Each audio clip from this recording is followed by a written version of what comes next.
we finally have car sales and delivery data for Q4 and 2023 as a whole. And the data that we received is really confirming evidence that 2023 was really a turning point year for the car market as a whole. And this turning point is not only good, but also bad for both automakers and ourselves. So let's dig into it. Now remember that we're currently running the final sale of the season for the Car Sharing Masterclass. You can use the code NEWYEAR2024 to get $150 off that purchase. The next major sale that we'll be running will be in November of 2024, so 11 months from now. So if you're interested in checking that out, be sure to click on the link down in the description below. And so as I was saying, just this week, Q4 data for vehicle manufacturers was released this week. And let's first dive in by going over some of the high-level points. First is GM. Now, General Motors has once again outed Toyota as the best-selling vehicle in the United States.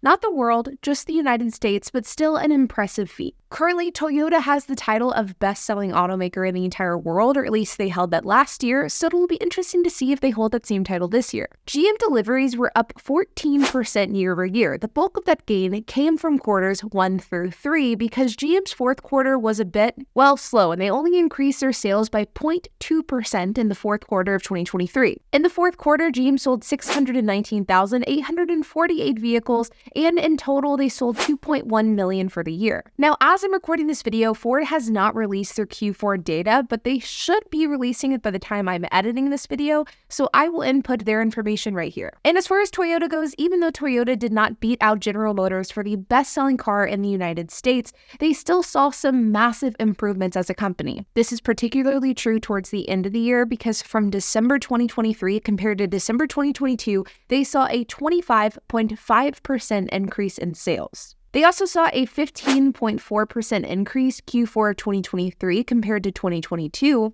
and over the course of the last 12 months, they saw a 6.6% increase. In total, Toyota sold just over 2.1 million vehicles in 2023. But at least on a percentage-by-percentage basis, Lexus is where Toyota really knocked it out of the park. And this December, Lexus saw an 87.9% increase in deliveries, and in Q4, they saw a 59.7% increase. Now, whenever I initially looked at this data, my initial knee-jerk reaction was that Lexus must have really ramped up production in the fourth quarter of 2023. This is the only explanation to see such a large ramp up in that short period of time. Because you see, both Toyota and Lexus have really been struggling with production, at least compared to other vehicle manufacturers since the pandemic. And these production issues have been bottlenecking their sales efforts. But when looking at Lexus and Toyota data, the increase in sales that they saw in 2023 actually isn't due to a significant increase in production, at least whenever we compare Q4 of 2023 compared to Q4 of 2022. Because if we look at December of 2022 data, Toyota was the manufacturer with the smallest amount of inventory of any major brand with only less than 30-day supply. Lexus wasn't the lowest, but they certainly were in the lowest percentile with about 40-day supply. The same period a year later, so around December 2023, both Lexus and Toyota are still struggling with their inventory relative to these other major brands. In fact, Toyota is still one of the manufacturers with the lowest inventory levels, and they're slightly above 30-day supply. And while Lexus is in a similar position last year compared to other automakers, their inventory has only increased to about 47 days worth of supply.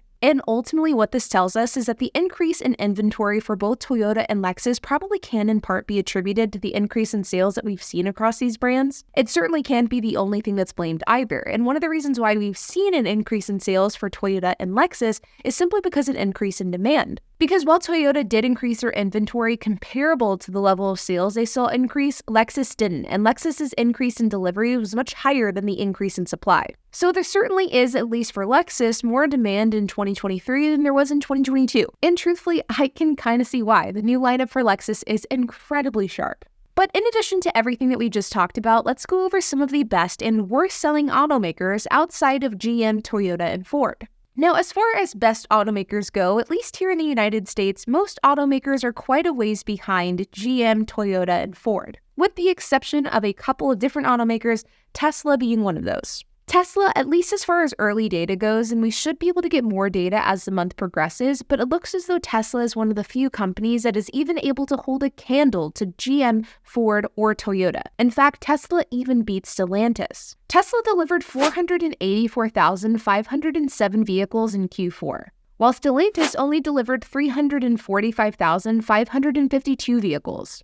And truthfully, I don't know if this is a testament to how well Tesla is doing or how poorly Stellantis is doing. Because while this is absolutely a feat on Tesla's part, it's incredible to think that a brand like Tesla is able to outpace Stellantis, which is a company that owns brands like Jeep, Maserati, Alfa Romeo, Fiat, Chrysler, Dodge, Ram. And these companies together couldn't beat Tesla. Very interesting. Even though in the United States, Tesla was absolutely crushing it, at least from a sales and delivery standpoint, they did get beat out worldwide by BYD, which is technically the world's best-selling EV automaker. I guess not technically, they are the world's best-selling EV automaker. Worldwide, Tesla produced 1.84 million vehicles, while BYD produced 3 million. Which truthfully isn't a great look for Tesla, given the fact that BYD hasn't even really begun selling in the United States, and this is just one of the many testaments to show the strength of Chinese automakers as they spread throughout the world. BYD is a real competitor in this space, and I think it'll be incredibly interesting once they enter the US market full steam. Hyundai, while not seeing huge increases percentage-wise, still saw impressive numbers, trailing just slightly behind Tesla, but also beating Stellantis with 402,339 deliveries. And truthfully, I think that Hyundai has been the glow-up of the century. Hyundai and Kia have both done an incredible job of transforming from a brand that's notorious for bland cars and poor reliability into some of the sharpest cars on the road. And while long-term reliability probably can still be determined, whenever we look at Hyundai and Kias from an SUV, an EV, sedan, a luxury segment, they are just doing incredibly well. Truly, I think one of the biggest brand turnarounds that I've seen in my lifetime. And this turnaround is getting noticed by consumers because they hit record deliveries in 2023. But now on to losers. And with that, one of the biggest losers that I want to talk about is one that should be competing on levels similar to GM and Ford, but they just aren't, and that is Stellantis. Stellantis sales were down by 1.1% in the most recent quarter, and they were down for the year by 1.3%. While not all of their brands were down, Alfa Romeo was down 15.2% for the year, Fiat was down 33.9%, Jeep 6.1%, and Ram a single percent, while Chrysler, Dodge, and even Maserati were up in the last 12 months. But the positive growth of those three brands wasn't enough to offset the negative, and so Stellantis as a whole was down for this period of time. Not substantially, but down is down, especially in this market.